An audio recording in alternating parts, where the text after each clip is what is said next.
Hello everyone, let's start our third lesson. In this lesson, I'm going to tell you about present continuous tense.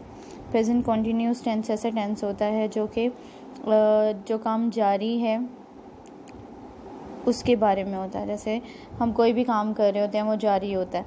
जैसे हम कहते हैं कि हम खाना खा रहे हैं, हम स्कूल जा रहे हैं, ठीक है, तो वो प्रेजेंट कॉन्टीन्यूस टेंस है. तो इसके लिए हमने हमारे जो हेल्पिंग वर्ब्स हैं वो इज़ आर एम हैं. तो आप अगर वीडियो में देखें तो आपको बताया गया है कि किस तरह से इसको आप अपने जुमलों में इस्तेमाल कर सकते हैं. उसके बाद उसको नेगेटिव सेंटेंसेस में नोट का यूज़ करते हैं. I am not writing a letter. जब आप नेगेटिव सेंटेंसेस वो होते हैं जब मनफी जुमले होते हैं. आप इन सेंटेंसेस को पढ़ सकते हैं और आप फाइंड आउट कर सकते हैं कि नोट कहाँ पे यूज़ किया गया है, ठीक है. और उसके बाद हम करेंगे इंटरोगेटिव सेंटेंसेस.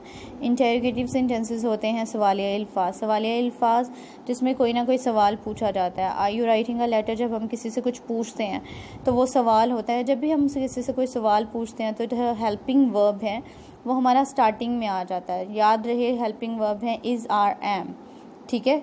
तो उसको हम स्टार्टिंग में ले आते हैं जुमले के, सेंटेंस के.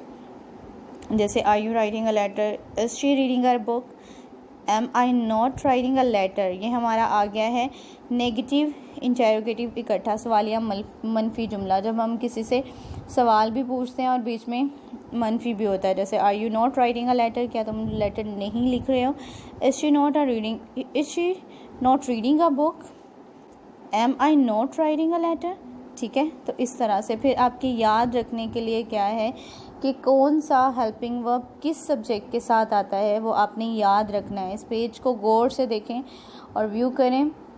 जो स्टूडेंट्स हैं वो अच्छी तरह से इनको रिवाइज कर लें, याद कर लें, क्योंकि आपकी ये बहुत हेल्प करेंगे एग्ज़ाम में. जब आप एसेस लिखते हैं, जब स्टोरीज़ लिखते हैं तो आपको ये बहुत हेल्प करेंगे, ठीक है. So thank you so much for watching this video, और please subscribe my channel and like my videos and share it. Thank you.